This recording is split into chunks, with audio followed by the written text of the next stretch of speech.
There we go. I think we are live. Hold on. Let's yes, we're live.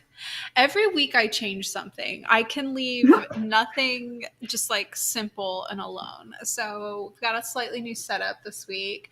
I'm here with Kate. We're here to chat about what we watched and read this week, mostly what I watched and mostly what Kate read.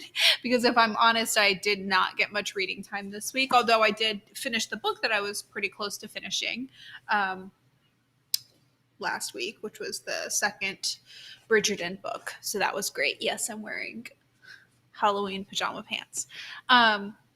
I'm joined by a life-size cutout of Gina Torres behind me, and the new setup we have this week is like this new background situation, which is just like a cropped image of my header, and it will allow us to see just more of me and more of Kate. And by that I mean I'm not gonna have to be like this trying to get in the picture the entire okay, because some of us can't sit still, and by some of us I mean me. So I Mhm. I made an agenda for the second week in a row. By that I mean I typed like the title of things that I want to talk about in a little notepad. Um, Kate, I'm gonna go through kind of like what I have, and then let me know what I've missed in terms of what you read this week. If you are wondering which ones I Okay. watched and read and which ones Kate watched and read, hers are inevitably the more respectable ones. So, starting this week off with The Bachelor, not only because I've saved it to the end for like a billion weeks in a row in an attempt to like, That was me. I watched that. yes, Kate is actually going to apply to be on The Bachelor.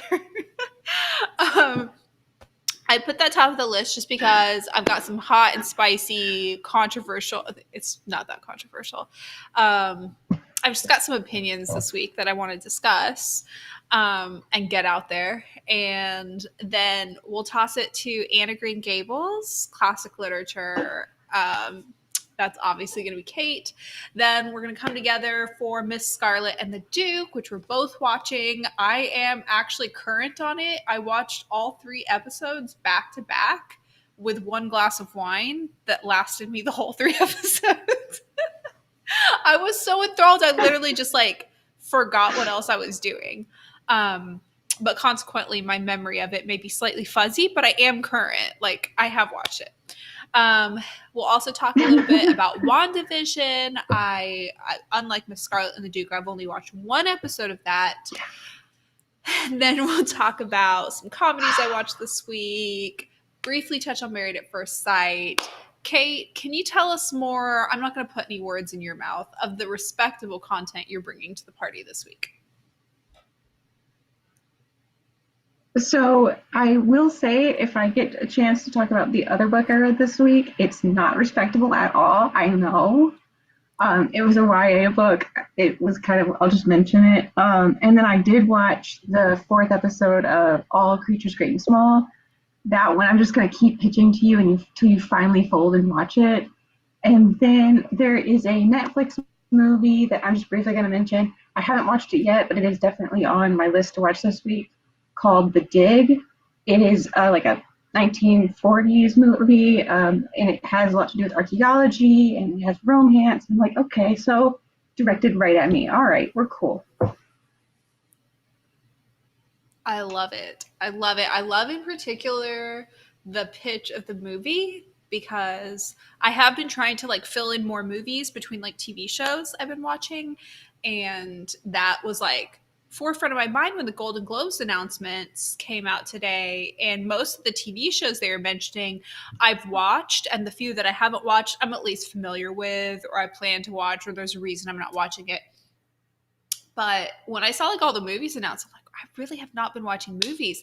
I mean, like I can't even really use the excuse that I haven't been watching them because I haven't been going out to like I'm, staying inside and, doing all that, which is true. But I think like most of them are released on streaming or whatever. Anyways, I've just kind of sucked at that. And The Dig, you'll have to pitch me more about it. But upon initial hearing, it sounds a lot like The Mummy, which I'm very partial to.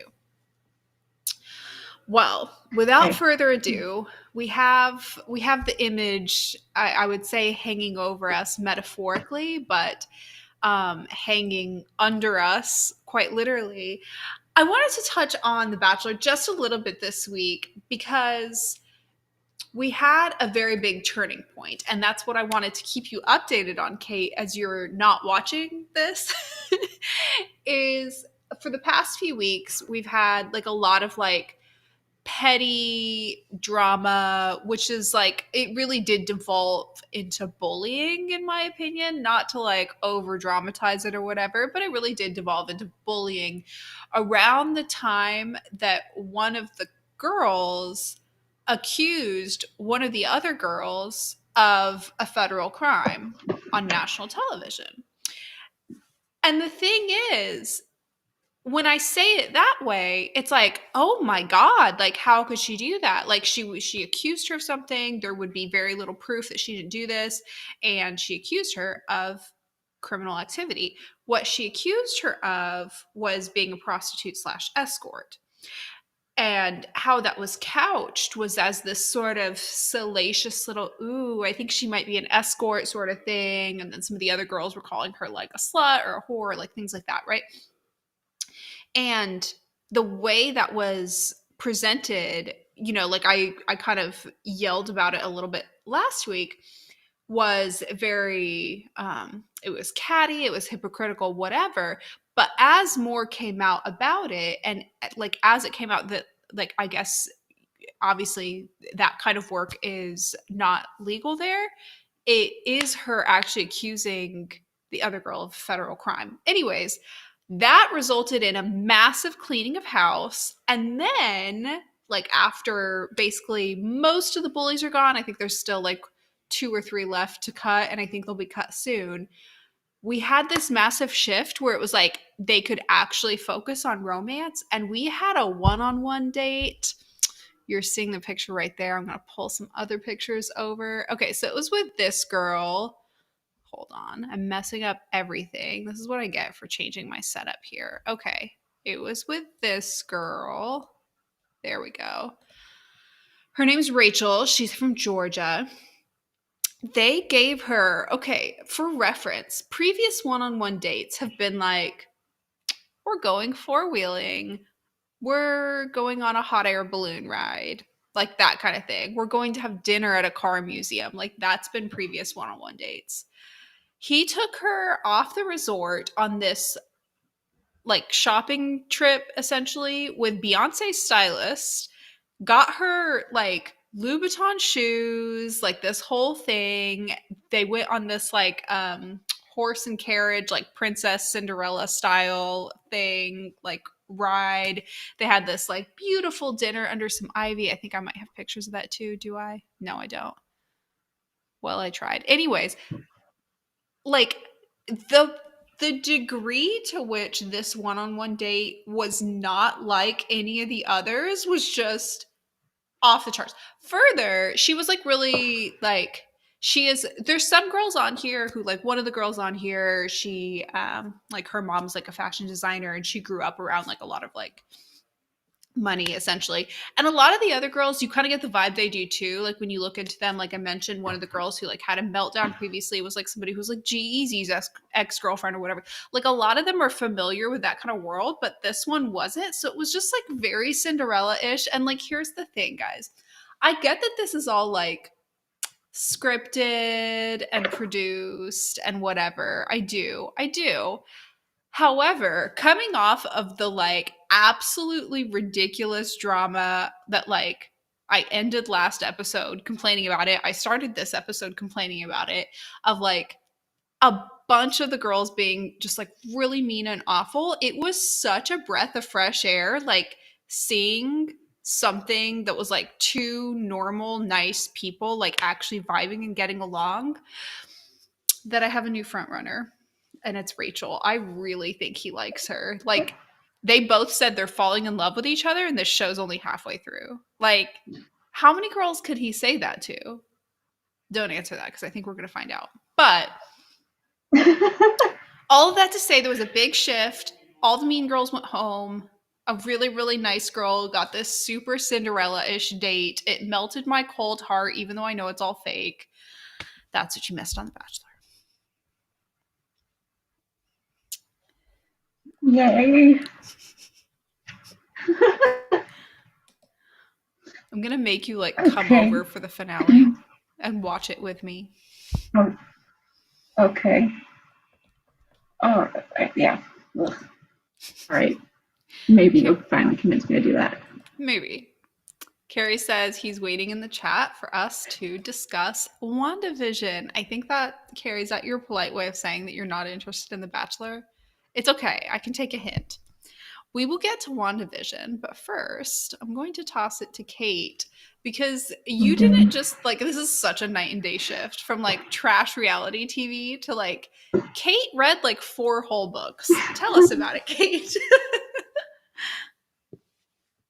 Yeah. So I've read 9 books this year already. I don't Okay. know why. I just have. Um, so I finished the second. So I finished the second and the third Anne of Green Gables books. Mhm. They have progressively become better and better.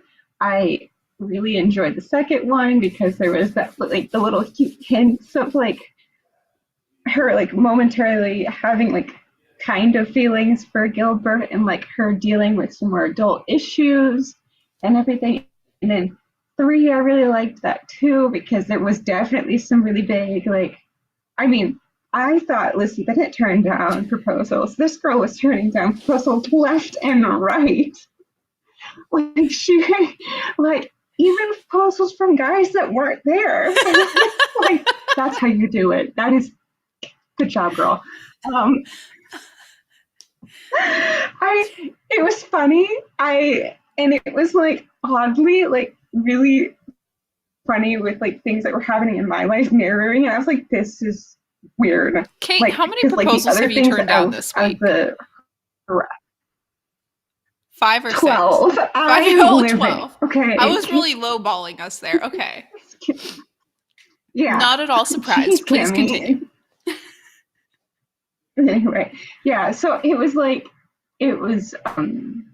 I mean, I loved it. It still very much is. I think I would have enjoyed it more if I had read this during my childhood and um, had it kind of as a thing to grow up with, especially since like how excited you are about her and Gilbert. Um, like you keep saying it's as good as Elizabeth and Darcy, and I love you. I'm gonna let you live in that world. I'm not gonna take that away from you, but that's just not for me. Like I like it, but not that much. Maybe when I finish reading the rest of the series, that'll change. Or when I watch the show, I will. But seeing the adaptation will make me change my mind and be like, "This is the best thing on earth." But as right now, it's like it's top tier. Like it is definitely top 10 of like classic literature romance, of course. But it's not. It's not putting out my top seed. I'm sorry. It's just got to be that way. That's fair. So behind the scenes, when Kate and I were talking about this, once I got over being shocked at how fast of a reader she is, very impressed. Um, she was mentioning, like it's good, but it's not like Elizabeth and Darcy. Like, come on. And I think for me, it was like, there's like that whole like for a lot of people it was like Harry Potter. That wasn't me. Like Series of Unfortunate Events was me. Like whatever sort of series of books that you were just like super enamored with at the age that you were like super enamored with a story, it can really kind of take a top tier seat, even if it's not necessarily top tier literature. With that said, I gave Series of Unfortunate Events as the example of mine, and I will, as an adult, stand behind the fact that that was absolutely top tier literature. However, for this, I will absolutely acknowledge that, like, the reason I was so enamored with them was because I grew up with the books and with the Canadian, like, TV version of the show, and was just like, it was just the epitome of romance to me, even though I was like an emo teen that was like way too cool for romance. It was still the epitome of romance to me. So it was sort of like I look at it through rose colored glasses. Yeah. I mean, when I even was telling you about it, I was like, I can see the appeal. I see why it is one of your favorites, but I think I just missed my letter to Hogwarts on this one. Mm-hmm. And to be honest, I don't necessarily know if I would have appreciated it more when I read it, if I had read it when I was younger. I wasn't a very big reader for a while, Mm, maybe to like middle school. And so by that point, I don't know if it would have hit me quite like that. yeah. So, Well, because you're going to have to refresh my memory on how far you've gotten. So, speaking in terms of like life stages, where are you in their life progression right now? I'm trying to ask this without like giving spoilers. so, so, I mean, she rejected what's his name? Uh, I can't remember his name. And then she, like, Gilbert got sick. He proposed. She agreed to marry Gilbert, and now she's going to go be principal or whatever at the other school. Yeah, So, you got to the proposal she accepted. Cool. That's yeah, what I wanted to verify yeah, without spoiling it. yeah. And I will the guy's say, name I was really it's not Richard, but like starts with an R. And then Gilbert's Roy. girl was Christine. I do remember that. Yes, and I will say one of my favorite parts about that book, or like the two, were Miss Lavender. I don't know why I like that so much.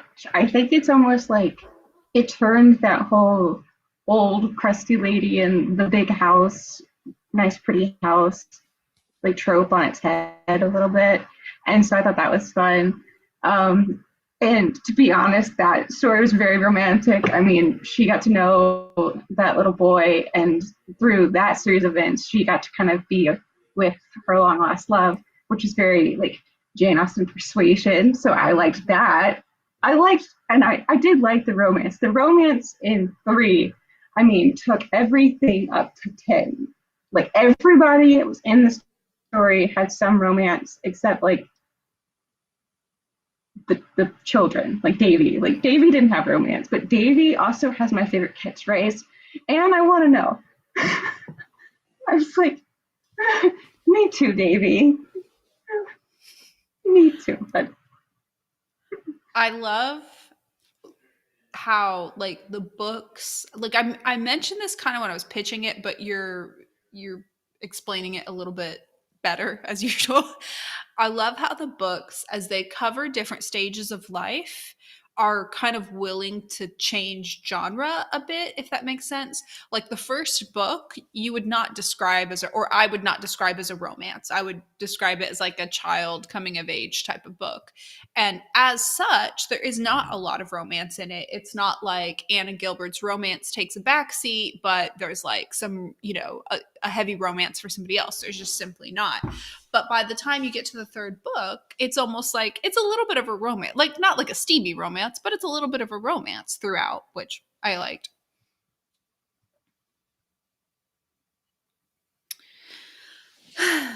yeah, Well, I mean, in that aspect, it reminds me. I mean, a lot of it reminds me of like Little Women. yeah. Um, because like the first half of Little Women is very much childhood, and then like the second half is very much romance. Even though I have controversial opinions, I'm very happy she ends up with Bauer, but that's a whole other thing. Me too. But yeah, I like it. It's really good. I do not ship Joe and Lori. It I'm right there. doesn't make sense. It Her and doesn't. Bauer, except for the age gap, it's all everything. Her and Bauer. No, completely agree.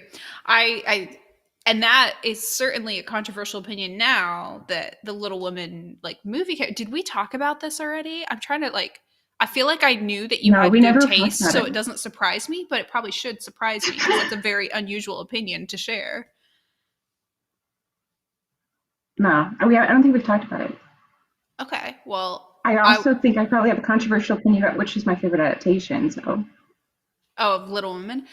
I mean, when it comes to comparing adaptations, I don't get like I'm not very good at that most of the time.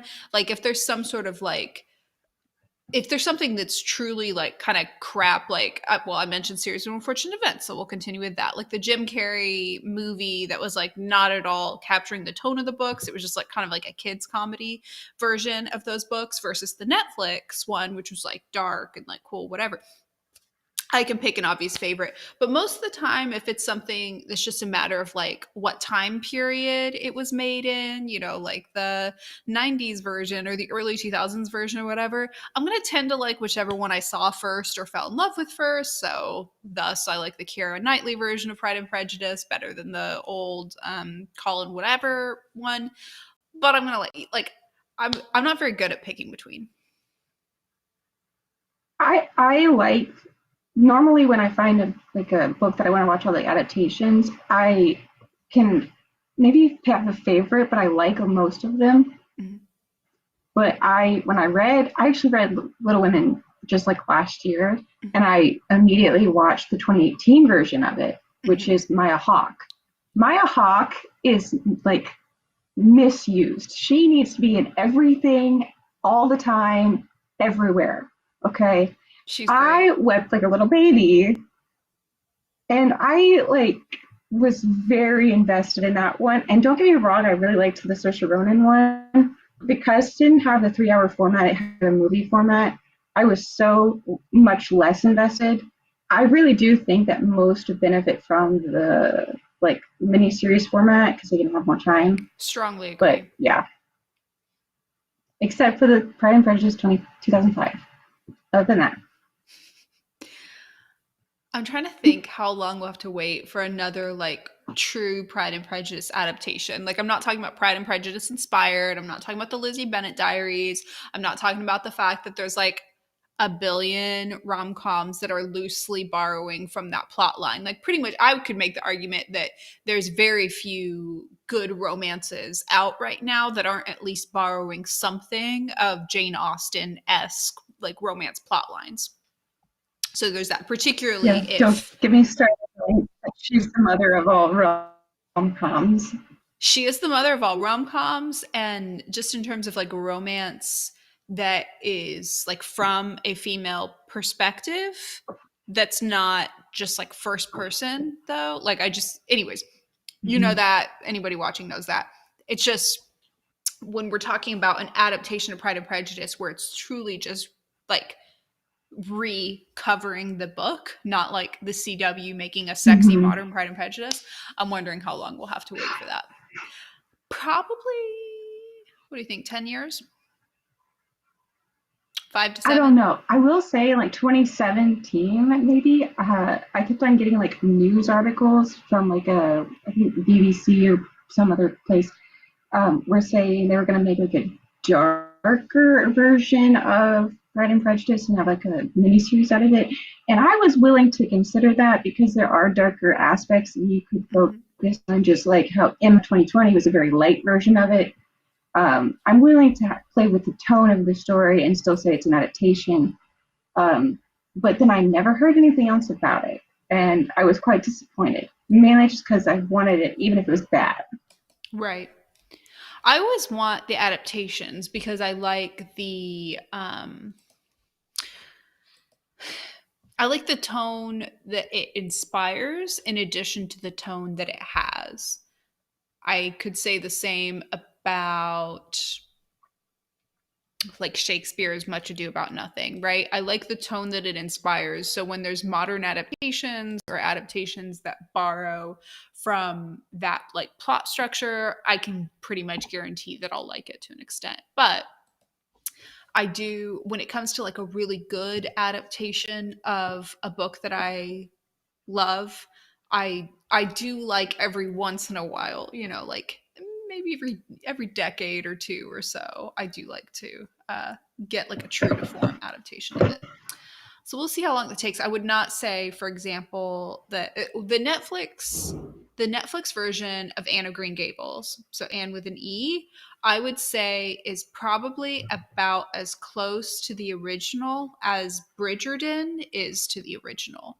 So the Netflix version, and with an E, has the same characters. It's going to have some similar plot lines, but there'll be also whole new characters or whole new things thrown out or whole new things added in, or stories that take on a very different tone or vibe than what they were in the books, or things that happen out of order, or a character who was bad and now is good, or vice versa. So that's just something to be aware of. It's not going to be an exact replication, but it's not like Lizzie Bennet Diaries. Yeah. All right. Well, checking my agenda, next we have Miss Scarlet and the Duke, which I'm excited about because this is one we both watched. But I'm going to let you start here. So I have a very short and very simplistic question for you. Yes. Do you ship them? Yes. And I don't know why. Because it's not good. It's not a good relationship, but they're pretty and they would go really well together. I don't want to Like ship them. whenever he begrudgingly saves, yeah, like I don't want to. Well, in the first episode, I wanted to, but then as it's gone on, he's continued to be the same person, and therefore I don't want to anymore, but I still do.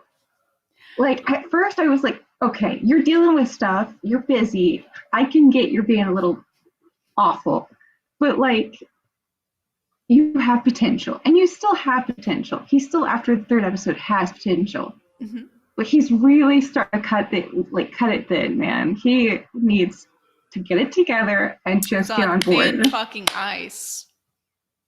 Get it together, man. I don't want to ship them either, and they don't make sense on paper. And let me tell you how much I don't want to ship them, and also maybe this speaks to the fact that I was watching this while drinking wine. Okay, so I knew the title was Miss Scarlet and the Duke. We have discussed at length the fact that I do not pay attention to character names. Like, you really have to like earn a place in my mind. Like, not only is it not rent free, it's very high rent. Like, I just do not remember character names. So like, we're watching this and like I knew who Miss Scarlet was very quickly. She earned her spot. She's got low rent. She's grandfathered in, you know, that's great. But when we got to William, like, I guess and like, correct me if I'm wrong, but I don't think they use the term Duke for him much.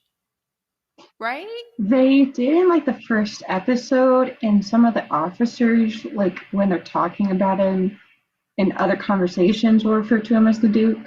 Okay. But they don't refer to him as much as I would have assumed for him to be like a title character. Right.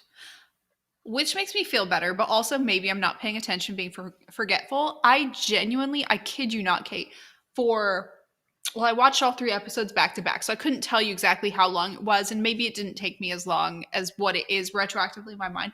For the longest time, I was like, okay, like, I know who, like, the police officer named, like, William or whatever is. I know who, like, this whatever, but, like, who's the Duke? Because I haven't, like, met anybody that I really, like, want to ship her with. Like, I saw the chemistry with her and the police officer, her and the Duke, but, like, I hadn't figured out that was the Duke. I saw the chemistry between her and William, but I was like, but he's an asshole. Like, that can't be the Duke. Like, I literally went a good amount of the show being like, is he the Duke? Is it a mystery who the Duke is? Like, I didn't make the connection. And then eventually I heard like one person say it, or I don't remember if I like Googled the cast list or something. And then I was like, oh, that is the Duke. Like okay. Anyways. I cannot believe that they are the ship, and yet, against my better judgment, I ship them. So, okay, I got a couple of things to let you know about that first. Okay. I have done some research. Oh yes. There's no hope. There's no what? There's no hope. That doesn't happen. They're just gonna be that hot chemistry and nothing's gonna happen. So he's just going to be a jerk, but they're going to have that chemistry, but nothing is going to happen. I'm sorry, Let what that sit now? with you. I know. I don't get it. Because this show was already aired in the UK. So I looked it up because I was curious. Is this based on books? And I don't know if it's based on books or not. Because I will say, out of the two period dramas I'm watching right now, the other one's like, I like the other one better. So I'm more like invested. But yeah, I am not okay. I Is there don't only know. one season out? Is this a mini series? Like, is there no like, oh, if they get a season two, maybe they'll end up together? Like, I think there might be a season two. I can do some research and let you know, but I don't honestly know all that much. sorry for But angrily what and the thing aggressively peppering you with questions. It's not you that I I'm it's frustrated. fun. I was the messenger. I was prepared for it. I knew what I was getting into when I told you that. That I am it because here to I shoot saw the that and I was messenger. like, I'm here to yell at the messenger and then shoot the messenger. Yes. that's fine. I'm a sturdy messenger. It's okay. Because I will say I have some heated opinions too. Are you ready for Ooh, my go ahead. opinions? So I first we can start off with the good things. The outfits, phenomenal. It's late Victorian. They only have like four outfits and they're actually sticking to that. The old women don't wear correct outfits, but that's fine because hers are great. Hmm. I like that because it's late Victorian, just uh, like Dickens. It is covering a lot of dark topics that happened during the late Victorian era. Hmm. Um, do I think that they handle it the best every time? No, but at least they're attempting to, and it is interesting. And they do have some topics that are good. I enjoy Moses. That's all I wrote down, just because I think it's just a great thing to have. I like that they both of them get it wrong all the time. Hmm. It takes them so long to figure it out. I like the conversations with Ghost Dad. Those are fun. I especially liked the third episode because as much as like, it's sad, he gave her some real truth that is still kind of relevant today. But like you can't act like you want to act and always be taken seriously. And I liked the housekeeper, and I like that she decided to teach her how to read. Okay. Hmm. What I don't like is that three episodes in, we still at every 5 minutes are reminded that she's a woman detective. Right. Yes, it needs to be acknowledged occasionally. It is a thing that wouldn't have been a thing back then. But But we can't spend the 100 entire show times an doing that. episode, it gets a little, yeah, 100 times an episode gets a little annoying. Now, the third episode, of course, it's kind of like the theme of the episode, so I get it. But please, can we cut it off after this? Like, can we only acknowledge it when it's absolutely necessary? I don't love that they keep blaming each other for the problems that they are creating. And that's like part of the more like romance, it's not going to happen drama. I get frustrated. I know that's part of like TV and like drama and stuff like that is creating tension when there shouldn't be any. Hmm. But it's really infuriating because they both do this. They both blame each other for their own mistakes, and I get Hmm. very frustrated by that. And also, the mysteries are not great.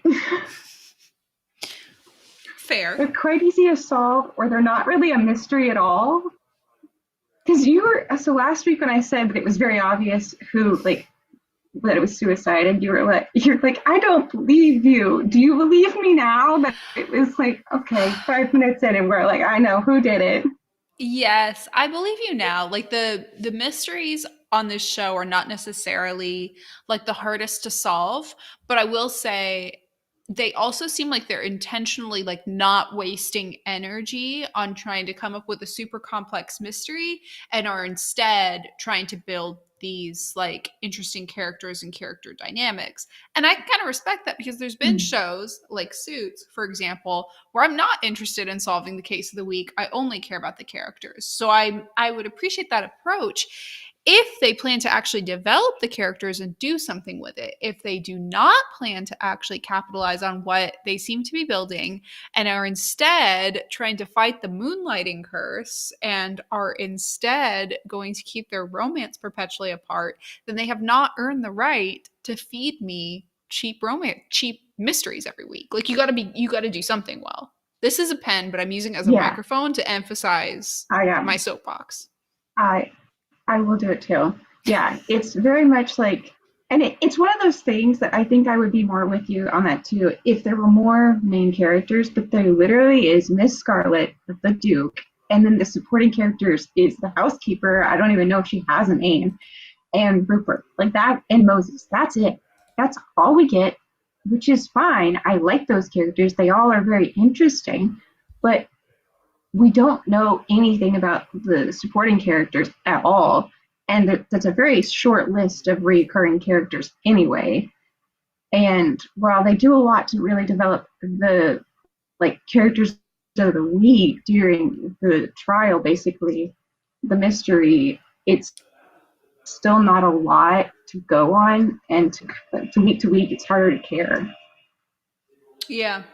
That said, I'm very excited for episode 4. It was probably my favorite thing that I watched this week.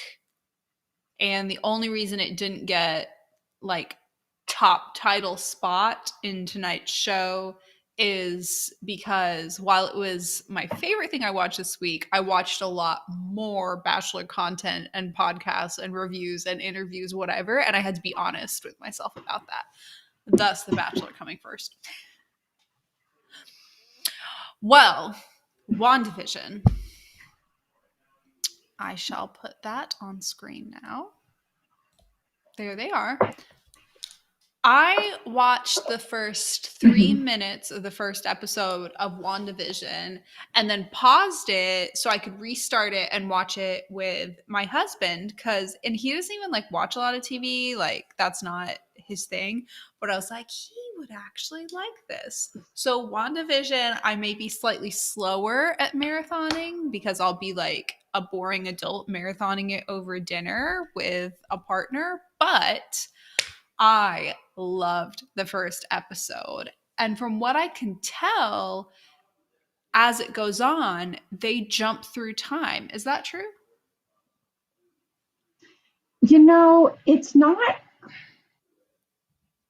each episode is set in like a different decade of television to a certain point. I mean, if anything I say really explaining it is kind of a spoiler, the entire concept of the show is already a wild ride.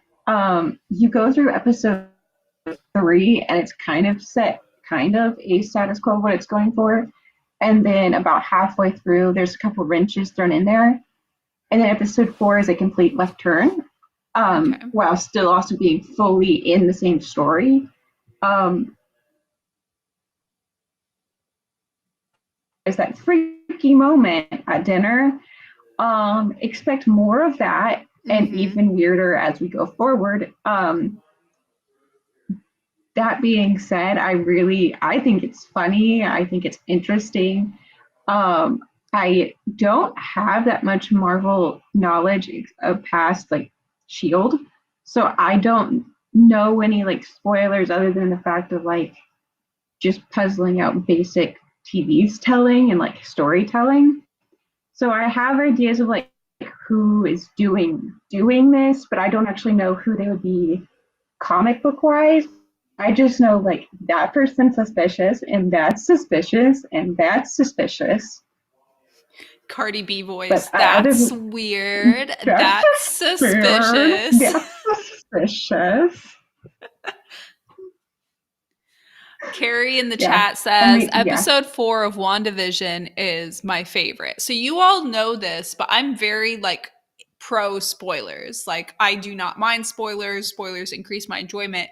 And that's how I knew they were like jumping through time, which I'm probably misrepresenting. Like I'm sure what I don't know is like it's a simulation or they're stuck in a TV or they're stuck in the internet or they're stuck in some sort of radio waves or they're being like they're strapped into whatever and they're like playing with their head or I don't know. I've got like different theories. As far as we know right now, all of the above. All of the above. Okay. And like considering Vision's mind, maybe this is like all in his mind. Like I don't really know. But I have seen like people talking about it like on Twitter and like other social media and stuff. So I've seen like from like bare minimum spoilers of like it's not in black and white forever to like I've seen like modern images of like different characters that they're bringing on and stuff like that. So like that's fine. I haven't necessarily tried to piece it all together beyond what I've watched. But I can like come up with theories based on episode 1 alone. If that makes sense. You don't have to withhold spoilers is what I'm trying to say. But Mm-hmm. with the ending where it like comes out and of episode 1 where it comes out and they show that it's like within a television, plus like the whole people within there seem to be a robot, like the lady glitching at dinner, but also when Vision is at his job and like it's kind of like a gag that like the job does nothing, but like within this world I understand there must be like a reason that all the side characters do nothing and he does nothing and nobody can explain that, like it's the bounds of the simulation or something. I don't know. Mm-hmm. I really like it. It's Yeah. really funny and it comes across as like, this cutesy little comedy, but like I can tell it's not. So, Yeah. And like what Carrie said, I wouldn't necessarily say this is episode 4 was my absolute favorite. I really liked episode 3 too. Because episode 4, this is a little spoilery. It basically takes you out of the TV, and kind of shows you what's been happening on the outside and gives you some more context of what's actually going on, who characters are that you're going to meet in the next few episodes, who they are really, what they're doing in there. You're going to see some familiar faces. So, I mean, I never saw the movies, but I at least actually know who the characters are. So, like, Darcy from Thor comes in, okay. and a federal agent, I think his name is like Lou. No, I can't remember his name. Yeah. But he's from Ant-Man, and so they have a lot to do together. And there's somebody from Captain Marvel, and like all these other people are there, and they're kind of filling in some gaps and basically telling us like how much they know and kind of giving us the viewer confirmation of any possible theories, and also just asking even more questions. It didn't really move the story along any past episode 3, but it kind of was like, yeah, you're not crazy for pointing out this, and this, because we wanted you to notice this, and this. Mm-hmm. Couple things. Well, one statement and one question. Statement is based on like, the whole pandemic that's shutting down a lot of like filming, including both big and small budget filming. I would have to assume that if something like I don't know when this was filming, but I assume that there will be a season 2 that may be filming if season 1 is not still filming. You know what I'm saying? I would have to assume that there's a lot of big names available right now who are perhaps not working, like people who played big names in the Marvel universe who are not currently on set because many sets are shut down, so they're unemployed or underemployed. And I would have to assume that they're going to try to take advantage of that and get some big names on there. So that's the statement. The question, which is not necessarily directly related, because I understand that Ian and Elizabeth are not like what one might call big names per se. But my question is there any chance Fitzsimmons could show up on this show? Please say yes. I want to say yes just because I hadn't thought of that, and it's an amazing idea. I don't necessarily see any like reason for them to, unless they just have like more need for like dimensional understanding.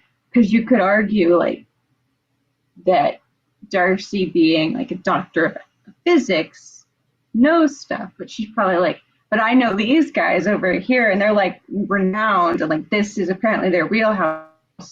let me go call them. They're kind of like my mentors or whatever. They're like my buddies. That would be cool. Even if it was just like a name drop, obviously, I'd love that. I would love if they came in, but I don't know. I don't know. And I honestly had no idea how much more we're going to stay outside before the whole thing kind of comes apart. Yeah. So, Carrie in the chat says, I think the first 3 episodes were a puzzle. Episode 4 gave some of the edges, which makes the puzzle easier to figure out, but also reveals the puzzle is freaking huge. That's a good way to put it, because based on where I am, it's just sort of like, I don't know where the bounds of my theory should be, which is where I am is the end of episode 1, starting episode 2. And Carrie also says he does not think Simmons could join, but maybe Daisy/Quake. Ooh, interesting. I would take any S.H.I.E.L.D. members on this show because that just opens the door. What now? Yeah.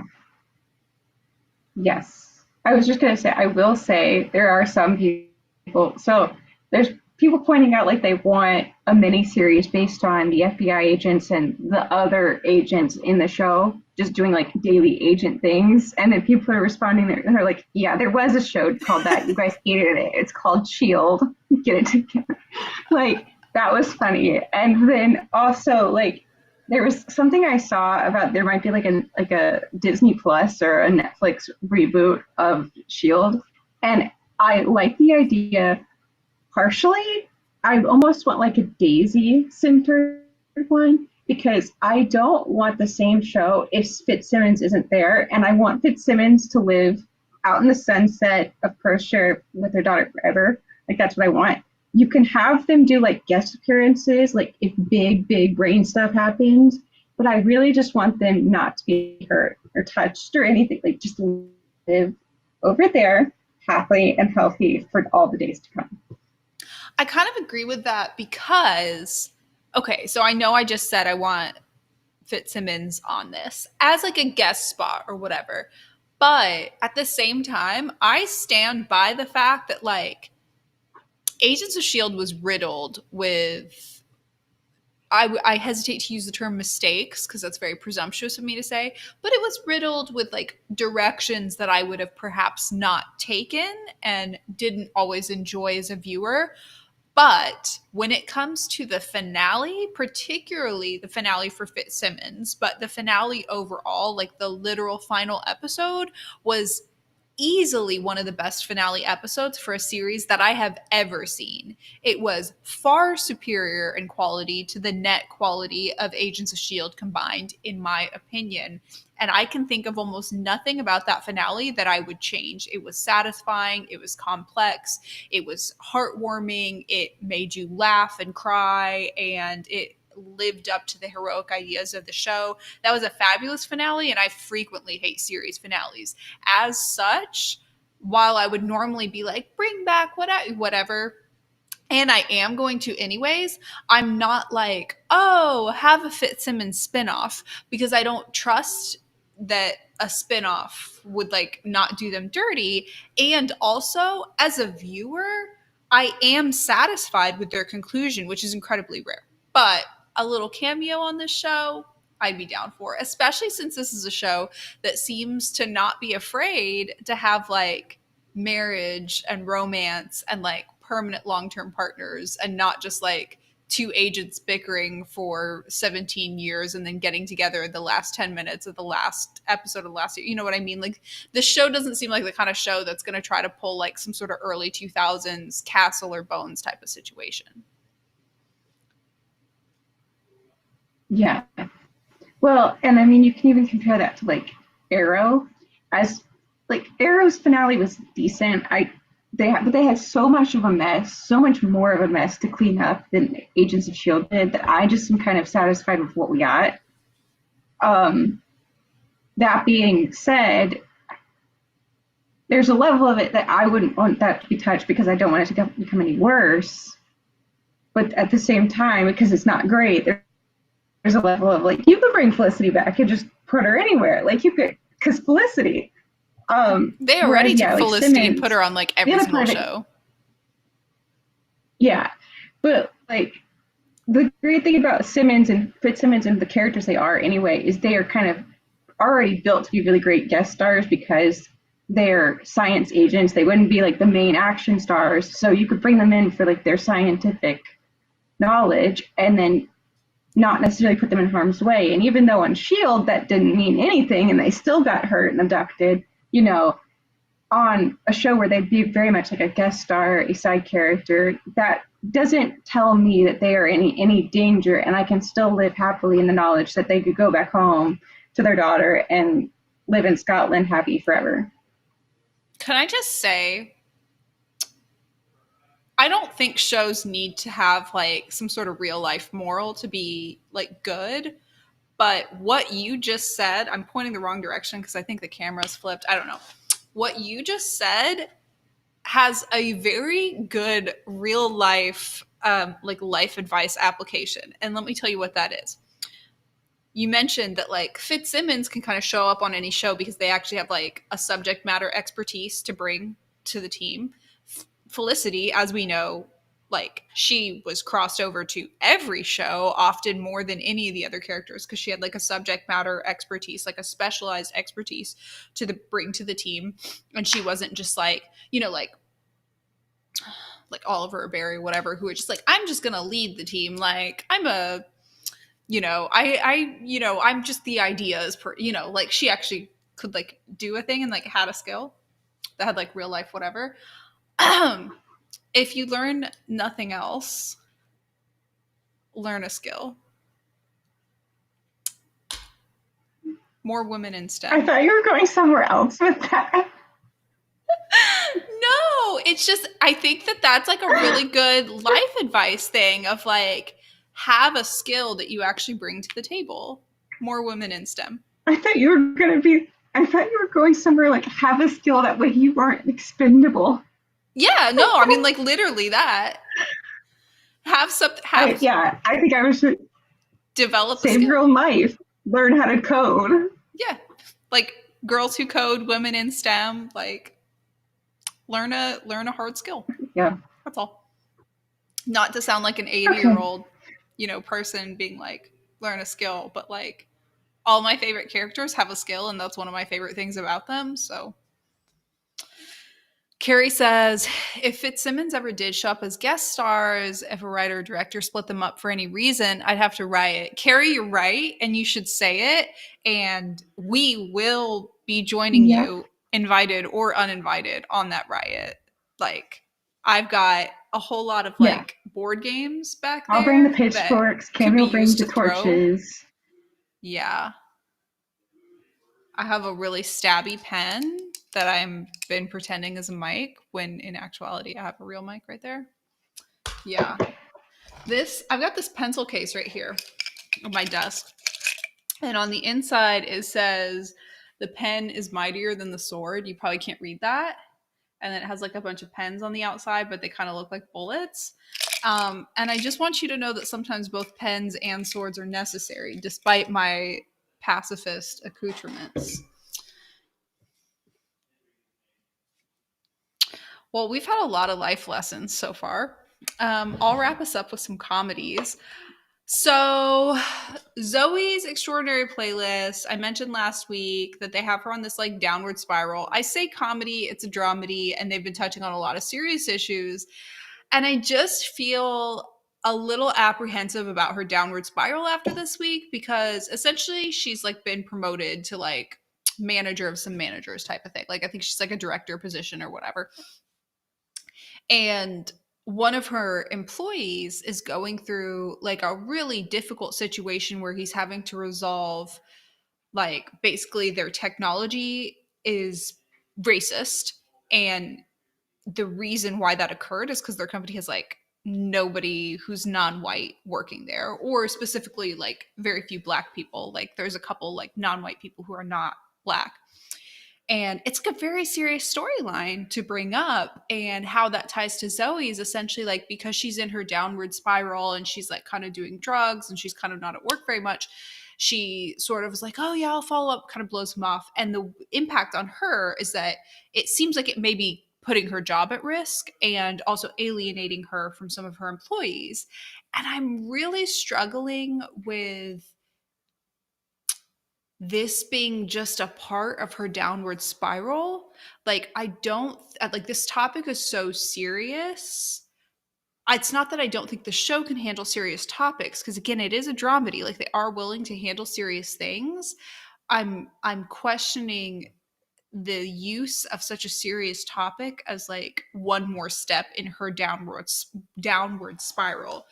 I don't know that this should be a plot device as part of like a white woman's journey in general. I feel like it's centering her a little too much. It's not that they're trying to make her look good. It's not that they're trying to make her look like she's the victim. It's not that. Like, it's very clear that she's done wrong things, but like she's on a downward spiral that will eventually be redeemed.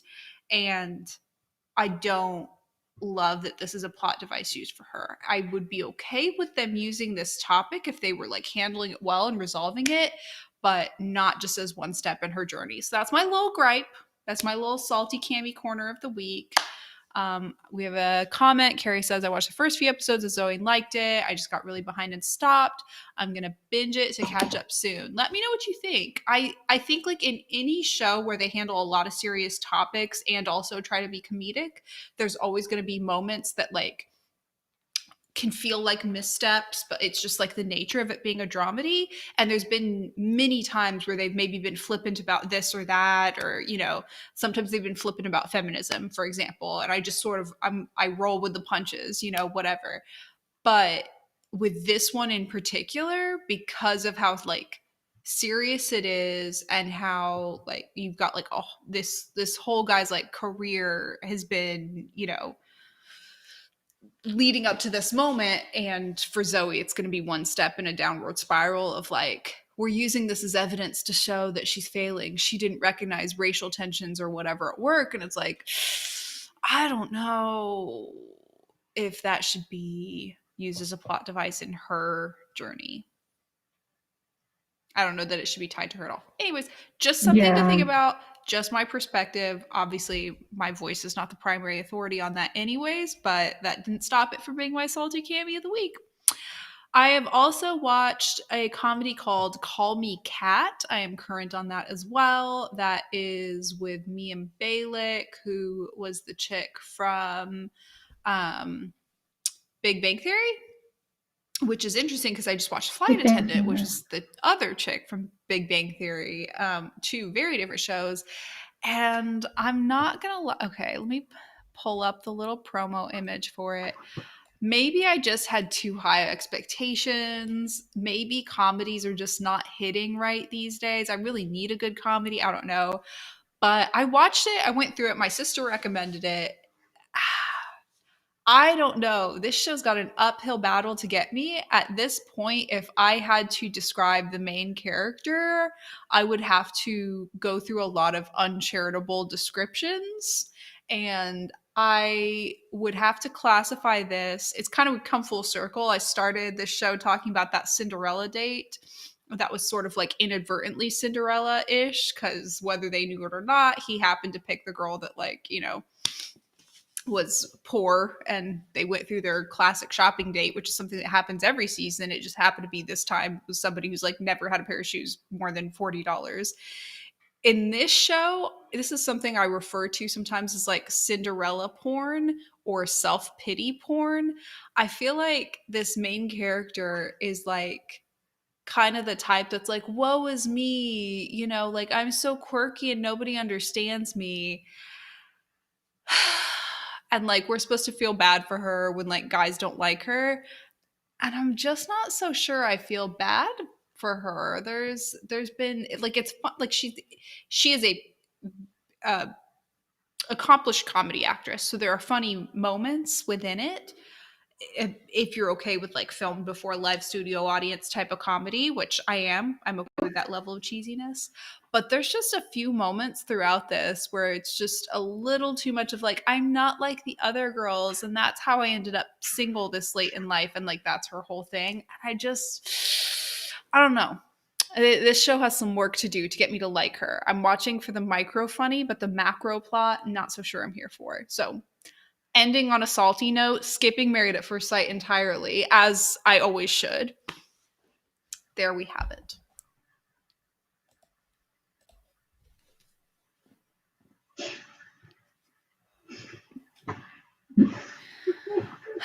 Kate, you really brought the quality content this week, as usual. I think I honestly just brought the same thing as I did last week, though. But this time I watched it. I know. And I'm proud of you.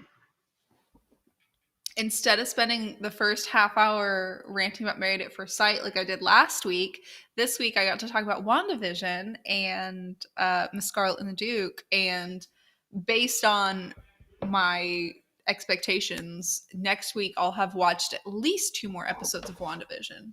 So excited about that. Oh, Carrie in the chat says maybe me and Balak should reboot Blossom, like Soleil Moon Fry is rebooting Punky Brewster. That's a nostalgia comedy waiting to happen. I never watched that, but I did know that she was like a child actor or whatever, or something like that when she was younger. And it's nothing against her. And by the way, I think there's a delay because of the streaming service we use. So if like we're not seeing the comment until like a minute after you send it, that's why I it's nothing against her as the actor, but the way the main character is written, honestly, watch just one. They're short. It's like 20 minute episodes. Watch just one and tell me if I'm crazy or being too critical on a comedy. That's entirely possible, but something about it, I can't quite put my finger on it other than it falling in the general category of like what I like to call like self-pity Cinderella porn. Something about it doesn't sit right. But we'll see. I'll keep watching. We will discuss again next week. Kate will have 9 more books to educate us on next week. Maybe I'll have started All Creatures Great and Small. Slowly but surely, we're going to bring up the quality and, maybe fewer technical issues next week.